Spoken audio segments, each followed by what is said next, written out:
Sama kayak Pak Buku bilang kan, kalau saya minta maaf, selesai saya. Terus saya mau dievakuasi, Pak Gubernur perintahkan Brimob supaya evakuasi saya kemarin. Kalau udah gedor-gedor pintu, saya bilang nggak ada evakuasi. Makanya saya minta orang saya isi pelurunya full. Kalau kalian takut, saya cabut pistolnya. Terus saya minta pemadam kebakaran campur bensin cepat. Kalau depan masih mau nyebut campur bensin. Saya tanggung jawab. Dihukum mati pun saya rela. Daripada saya dibantai mati begitu, saya dihukum tembak, hukum mati. Kalau putusan pengadilan mengatakan saya membantai orang karena HAM, hukum mati aja nggak apa-apa. Saya masih sempat ngomong soalnya, hukum mati ada prosesnya kan. Tapi kalau saya diserbu diganyang mati di sini, nggak sempat ngomong saya. Daripada saya ganyang mereka juga gitu loh. Kalau ganyang mereka apa di proses pengadilan kan? Proses pengadilan ada waktu gitu loh. Belum tentu dihukum mati juga, seumur hidup, ada potong tahanan, potong apa. Hukum mati juga nggak langsung hari itu dihukum mati, ada proses. Saya masih bisa ngomong, ini untuk teror gitu. Nah saya pikiran saya seperti itu ya. Kalau kita diserbu orang mati, takut HAM, nggak sempat ngomong gitu Pak. Jadi kalau dia masuk, makanya saya kemarin bilang, saya nggak mau temuin Pak. Tujuan saya itu supaya dia bongkar itu pintu Pak. Kalau pintu saya jebol, oh saya ada alasan, saya door. Saya sengaja, aku jebolin pintu aja. Kenapa? Mereka berpikir kita tidak mungkin berani gitu loh. Ini pikiran yang salah. Saya bilang sama kapal, saya keluar dari itu. Gak bisa Pak temuin, saya mau temuin, saya bilang. Sekarang kalau dia gampang gimana? Kalau ribut. Pasti saya pukul juga kan? Nah kalau cuma bercekcok pukul-pukulan kan nggak lucu. Tapi kalau dia bongkar lebih seru gitu. Jadi ini masalahnya di situ. Kita kan khawatir kan, nanti serbu sini, seperti itu Pol PP kemarin. Itu protapnya kan kacau tuh. Bagaimana bisa pendemo tiba-tiba masuk, sudah ada di lantai saya gedor-gedor pintu saya. Itu protapnya apa? Benar, Pak Bimo? Itu protapnya apa? Saya lagi rapat dengan KPK, tiba-tiba mau masuk semua, itu banyak 20 lebih. Teriak-teriak rasis tadi. Sipit itu mau bilang kawannya. Udah itu. Artinya apa? Protap kita, keamanan kita ada masalah loh Pak. Bagaimana orang bisa masuk? Udah masuk, kenapa bisa lolos begitu banyak? 20 lebih. Tiba-tiba udah di pintu udah gedor-gedor. Tiba-tiba udah 20 udah. Kalau saya sebagai pimpinan gitu ya, saya bisa merasa betul Pak.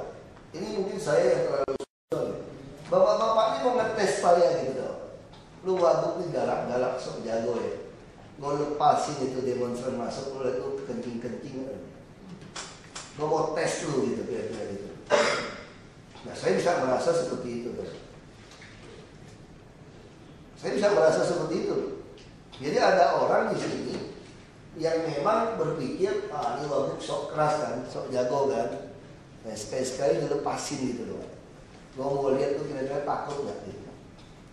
Oh, saya merasa seperti itu. Ya, tiba-tiba kita bisa masuk. Orang dari gerbang itu teriak-teriak bisa tiba-tiba masuk. Tanpa kita persiapan. Saya sampai bilang sama sekretaris saya, lo tolong beliin pisau komando berapa biji taruh di setiap ruangan. Aku sampai bilang sama dia gitu. Lu siapin pisau komando, lu siapin samurai semua sebagai hiasan, siapin tombak, kita bikin kayak sasana aja di sini gitu. Karena kita nggak bisa percaya lagi sama orang di sini kan. Tiba-tiba kita udah dikepung. Kalau kita ada pemberitahuan kan, baiknya kita di lantai 2, orang di dalam gerbang bisa masuk tanpa ada pemberitahuan kepada kita. Kita nggak tahu Pak. Mungkin Pak Gubernur cepat-cepat kirim orang datang supaya evakuasi.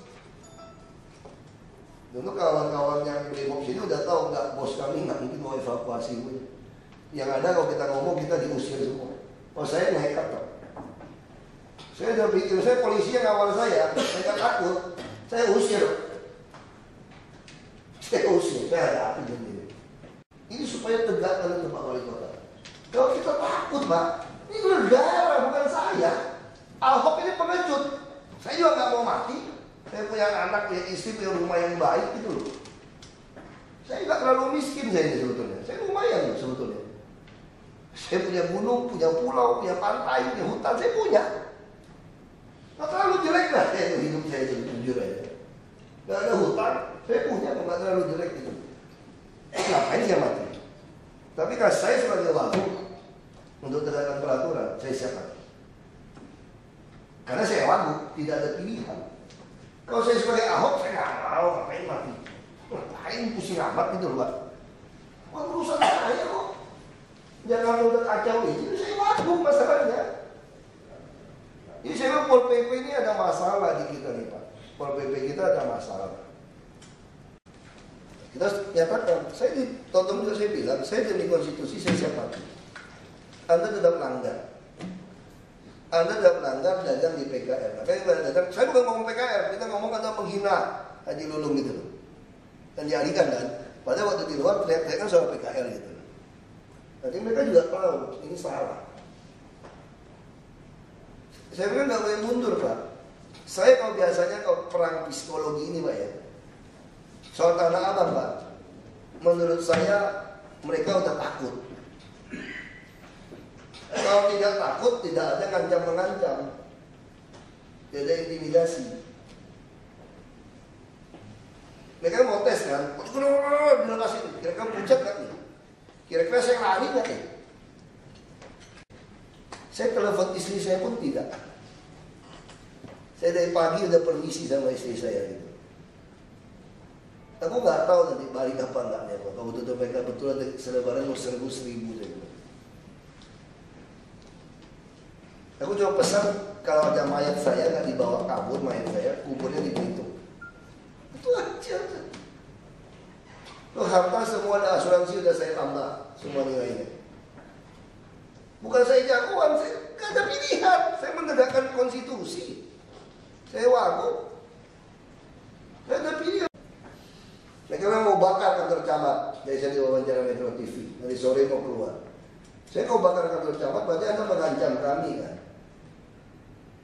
Anda mengancam. Tapi nonton nggak di Prime TV? Nah sekarang saya tanya, kalau saya diserbu, saya dibunuh di sini, kalian cuma bilang turut berduka cita, mengutuki wagub dibunuh di kantornya. Jadi kalau saya bantai mereka, saya masih hidup, kamu bilang saya melanggar HAM. Saya ngomong di TV. Nanti malam akan keluar resmi. Saya ngomong. Ini gak bisa Pak kita seperti itu. Ini mesti jelas. Negara gak boleh kalah sama siapapun. Anak saya masih kecil Pak. 7 tahun. Tetap juga anak saya gitu. Saya udah siap Pak. Kalau memang tugas saya harus meninggalkan dunia ini lebih cepat ya sudah. Karena gimana kalau anakmu dibunuh, diculik, istrimu diculik, dibunuh. Kalau memang Tuhan izinkan silakan. Silakan. Anda berani lakukan, saya juga sama-sama gitu Pak. Silakan. Saya kalau takut mau jadi Ahok lagi ya udah aku mundurkan diri. Betul Pak? Lebih aman dagang di Tanah Abang, mundurkan diri, ngapain saya di sini? Ini masa sumpah jabatan, saya nggak ada mundurnya Pak. Sumpah jabatan, ibu saya telepon saya, hati-hati loh kata Tanah Abang itu paling parah, paling bahaya. Ada bos yang itu hebat saja bilang sama teman saya, suruh damai sajalah Ahok lah. Ini tidak mudah di Tanah Abang ini. Ini premannya terlalu tinggi. Saya bilang Ahok mau damai, tapi sebagai wagub nggak bisa. Nah gimana melepaskan saya dari tubuh ini yang terjebak sekarang, kecuali kematian, kalau harus mati. Baru bisa lepas Ahok bukan wagub. Karena kontrak saya ini sampai 2017. Saya bisa lepas jadi Ahok kalau saya terbunuh, bukan wagub lagi. Ya sudah. Bukan saya berani, saya mati juga kalau dikebukin orang. Kalau dikebukin disiksa gimana?